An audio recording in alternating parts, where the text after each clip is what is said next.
Ang sabi nga po sa linya ng isang kanta, kung tayo, tayo talaga. Sadyang makapangyarihan ang pag-ibig sa kabila ng pagiging mapaglaro ng tadhana. Sa huli ay magtatagpo pa rin ang inyong landas kung kayo talaga ang inilaan para sa isa't isa. Marami na tayong napakinggang kwentong pag-ibig sa programang ito. Kaya't muli ko kayong inaanyayahan na pakinggan ang kwentong pinadala ng ating letter sender ngayong gabi.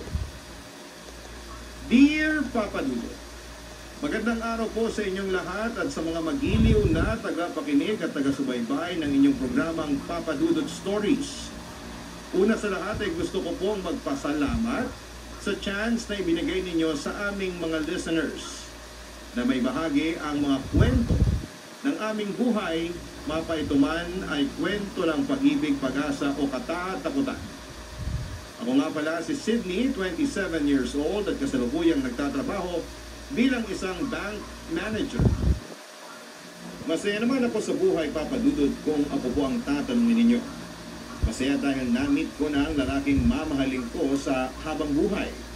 At ang liham kong ito ay tungkol sa aming love story, Papa Dudut.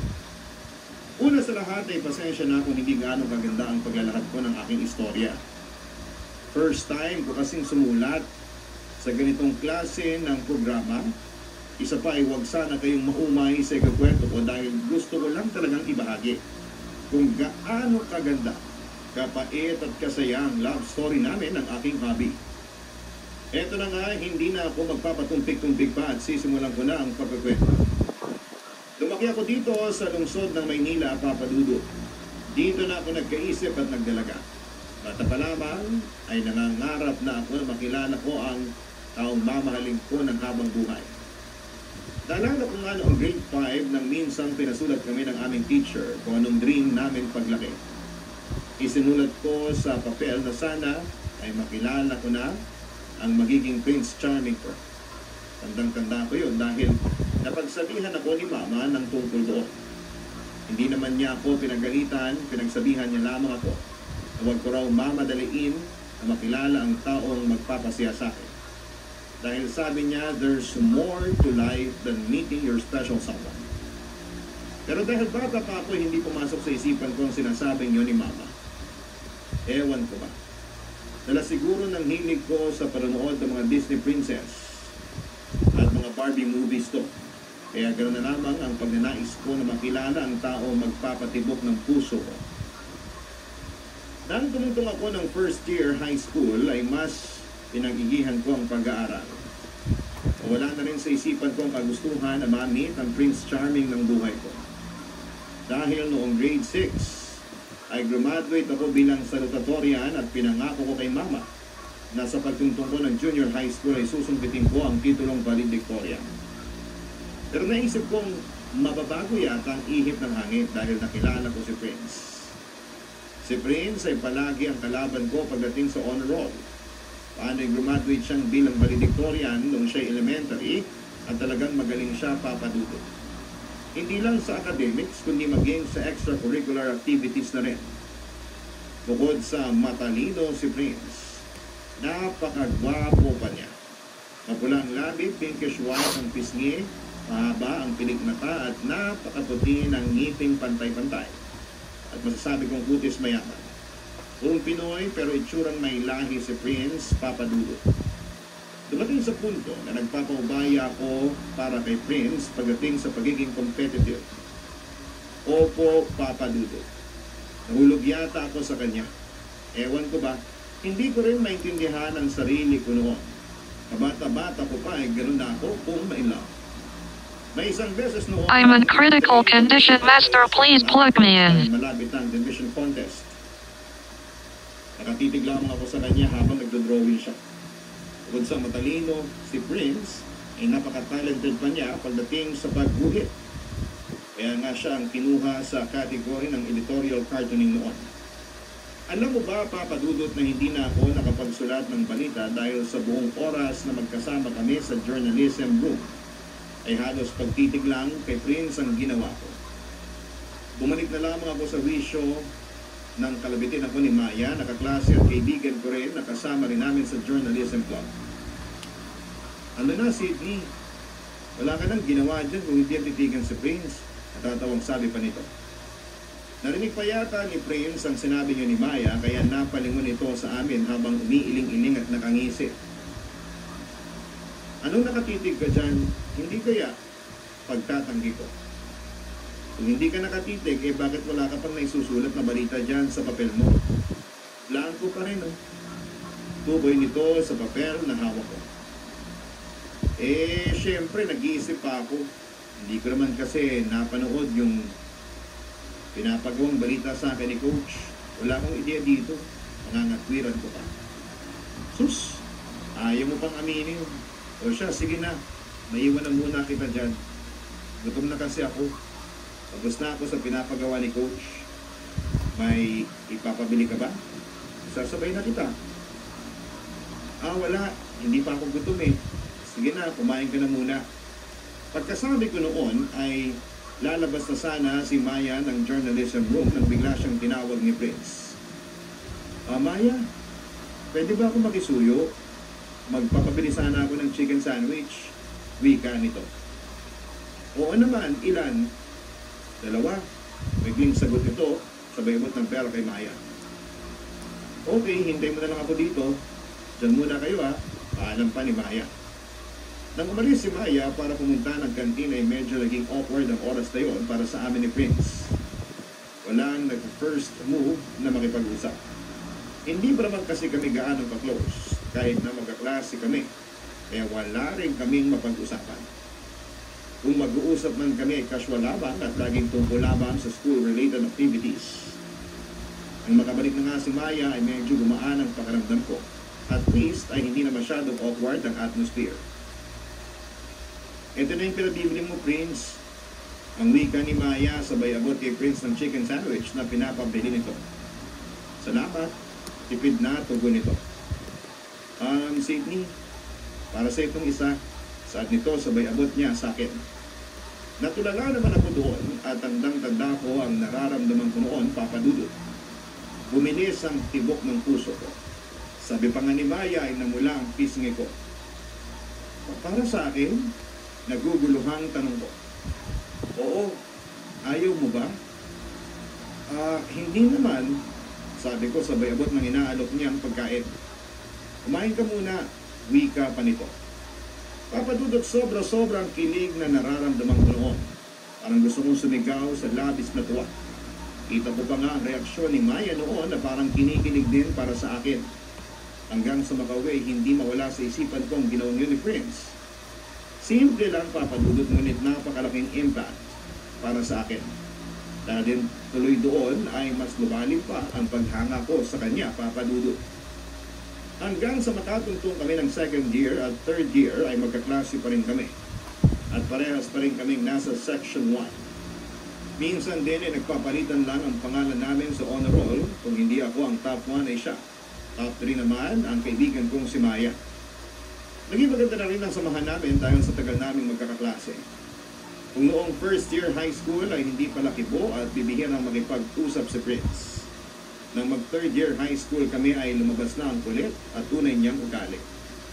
Nandiyan marunong na siyang mang-trip, mang-asar at makipagbulahan. Nagkakaroon pa rin naman kami ng time na nagkakausap pero bibihira na lamang dahil kasama niya mga tropa niyang lalaki at ako naman ay mga tropa kong babae ang kasama ko. Hanggang sa dumating ang araw na hindi ko inaasahan, papadudot. Isang maliit na note ang inipit ni Prince sa notebook ko. Napansin ko yon dahil ipinakita niya sa akin mismo na inipit niya ang note na yon. Math time na yon at nagkataong magkatabi kami sa upuan since alternate ang seating arrangement namin. Babae, lalaki at dahil medyo strict ang aming teacher at bawal magingay during discussion, ay pasikreto niyang inipit ang note na yon sa aking notebook. Sa labis na curiosity ay agad kong binasa ang note. At sa hindi malamang dahilan ay bigla akong kinabahan. Itong nakasulat sa note na inipit niya sa aking notebook. Kita tayo mamaya sa likod ng science building. Huwag ka muna uuwi, hintayin mo ko. Dahil sa letter na yon ay hindi ko na nagawang makapag-focus ng maayos sa mga nagdaang klase. Lumapit ang uwian, nauna akong pumunta sa likod ng Science Building. At hinintay ko si Prince doon dahil isa siya sa mga nakatokang cleaners ng araw na yon. Kinakabahan at hindi ako mapakali sa kung ano ang mangyayari. Sa ilang minutong paghihintay ko, ay nakarating na rin siya. Dinig ko ang malakas na tibok ng aking puso. Mabilis at halos hindi ako makahinga sa sobrang kaba. Sydney, tawag niya sa pangalan ko. Nanatili naman akong nakaupo sa bakal na upuan kung saan ko siya hinihintay kanina. Agad niya naman akong tinabihan doon at sa pagkakataong yun ay nagtagpo na ang aming mga mata, Papa Dudo. Bakit mo pala ako pinapunta rito? May kabang tanong ko sa kanya. May gusto kasi akong sabihin sa iyo, wika niya. Ano yun? Total na sabi ko. Sydney, gusto kong sabihin sa iyo na may gusto ako sa iyo at saglit niyang binitin ang kanyang sinasabi at napansin kong napalunok pa siya ng laway. Bago muling nagpatuloy sa pagsasalita. At gusto kong ligawan ka. Matagal bago nagproseso sa akin ang sinabi niya, Papa Dudu. Oo, nandun yung pakiramdam na sobrang saya ko. Sino ba naman ang hindi? Ang ultimate crush mo na dati ay tinititigan mo lamang ay pag-asa maging boyfriend mo. Ganun ba? Wala sa sariling sabi ko. Oo, ang totoo niyan eh, matagal ko na sanang gustong umamin sa iyo. Ay hiya lang talaga ako sa pa nito. Eh bakit kailangan dito pa sa likod ng Science Building mo sabihin ang bagay na yan? Eh pwede mo naman ang sabihin sa akin yan sa classroom. Napansin kong napakamot siya sa ulo nang sabihin ko yun. Eh, nahiya kasi ako sa kantsaw at asar ng mga kaklase natin kapag nagkataon eh. Tugon pa niya. Ganun ba? O sige, papayag naman ako eh. Yun ay kung ano, Sydney, kung makakapaghintay ka. Nangako kasi ako sa kanila, pinamama at papa na kailangan ko matapos ang high school at college bago ako magka-boyfriend. Paliwanag ko. Yun lang naman pala eh. Siyempre naman, kaya ko maghintay. Kakayanin ko para sa iyo. May paninindigang sabi niya.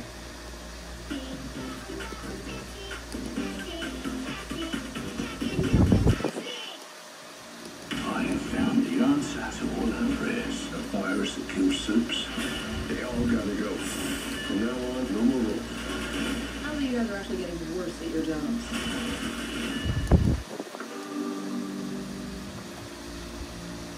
O sige, mapayag na ako, ligawan mo ako. Inikilig na sagot ko. Yes, salamat Sydney, salamat. Sa sobrang saya ay napayakap siya sa akin, Papa Dudu. Yun ang unang beses na nakadama ko ng yakap ng isang lalaki. Oo, niyayakap ako ng papa ko bilang anak niya. Ngunit, may iba sa yakap ni Prince. Para may tila maliit na voltahe ng kuryenteng dumadaloy sa pagitan naming dalawa na nakapagpapasaya ng puso ko. That time, feeling ko ay ang matured na namin, lalo na sa paraan kung paano kami makipag-usap sa isa't isa. Nakakatawa lang ang lalahanin ng mga ganung pangyayari, Papa Dudu. Nang gabing yun ay inihatid niya ako pauwi, ngunit hanggang sa kanto lamang siya sa aming barangay dahil baka makita ako nila mama at papa na may kasamang lalaki. Umayag naman siya na hanggang doon niya lamang ako may hatid, Papa Dudu, dahil sa nangyari ay hindi ako makakuha ng mahimbing na tulog at papaling-paling pa nga ako sa pwesto ng aking kama. That day was so surreal. Para kung nasa cloud nine.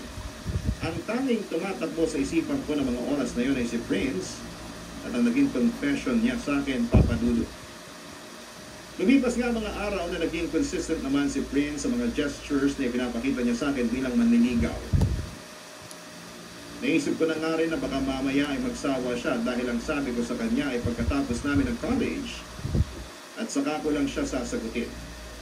Iniisip ko baka mainip siya at humanap ng iba. Pero naisip ko rin na kung totoo siya sa mga binitawan niyang salita sa akin noong nanliligaw siya ay hihintay niya ako at makakapaghintay siya. Hanggang sa dumating ang isang araw na sa tingin ko ay may tuturing na matinding tampo ko sa kanya.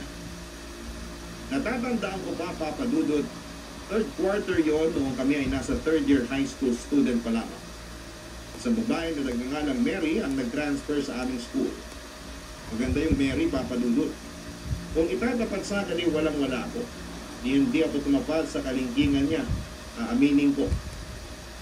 Matangkad siya, balingkinitan ang katawan, maputi, mapungay ang mga mata at nung lumapit siya sa school namin, ay maraming lalaki ang nagtangkang ligawan siya. Sobrang mapaglaro ng tadhana noon ay iisang lalaki lang ang nilapitan ni Mary noong mag-transfer siya sa school namin. Sa palagay ko ay may ideya na kayo kung sino yun. Oo, Papa Dudu. Si Prince nga. Paano nangyari? Ikakwento ko sa inyo. Childhood friends si Mary at Prince, Papa Dudut. Hindi lang yon dahil friends ng family niya ang family ni Mary. Dahil ayon kay Prince ay kumpal ng papa niya ang papa ni Mary. Kung tutuusin ay wala naman akong karapatang magalit dahil nanliligaw pa lamang naman sa akin si Prince. At hindi pa niya ako girlfriend ng mga oras na yon. Isa pa yung mas matagal na silang magkakilala kumpara sa akin. Pero nakakainis lang dahil simula nang lumipat si Mary sa amin ay wala na siyang naging oras sa akin. Madalas na kasi silang magkasama. Nasabi pa sa akin ni Mary na bumabawi lamang sila ng time sa isa't isa dahil matagal na rin daw silang huling nagkita. Sa private school nanggaling si Mary at kinakailangan niyang lumipat ng public school dahil sa problemang pinansyal. Mula sa paggawa ng assignment, group activities at maging pagkain sa kantina ay lagi silang magkasama. To the point na parang wala nang pakialam sa akin si Prince. At wala na sa kanya ang mga binitawang salita ng araw na manligaw siya sa akin. Okay ka lang? Minsang tanong sa akin ni Maya habang nakasilip ako sa bintana at nakatanaw sa may labas. Nakapangalumbaba ako noon at aaminin kong nalulungkot ako ng mga oras na yon, Papa Dudu. Sobra. Ano sa tingin mo? Tanong kong pabalik sa kanya at saka ibinaling ang tingin sa kanya. Tingin ko, okay ka naman. Sumimangot ako sa sagot niyang yon at muling ibinaling sa akin ang tingin sa labas. Joke lang, pinapatawa lang kita. Siyempre, alam kong hindi ka okay, no? Nang sabihin niya ni Maya, Papa Dudut, ay hindi ko na napigilan ang sarili ko na ibuhos ang luhang ilang araw ko nang pinipigilan. Napasubsob na lamang ako sa dibdib niya habang umiiyak. Akala mo'y trinidor ako ng mundo. Napansin pa nga yun ng mga kaklase ko, kaya hindi nila napigilan makiusisa dahilan para lalo akong maiyak. Dahil gusto kong makuha ang simpatya nila. Actually, Papa Dudut, sa mga oras na yun ay walang nakakala na nanliligaw sa akin si Prince maliban kina Maya at Mary. Siguro ay alam ng iba, hindi lang nagtatanong. Dahil minsan ay napapansin naman nila siguro na iba ang closeness namin ni Prince. Patuloy akong kinakalma ni Maya, sige rin siya sa paghagod ng likod ko at ulo ko bilang pag-comfort sa akin. Medyo naging awkward lang lalo ang sitwasyon ng pumasok na ng classroom sina Mary at Prince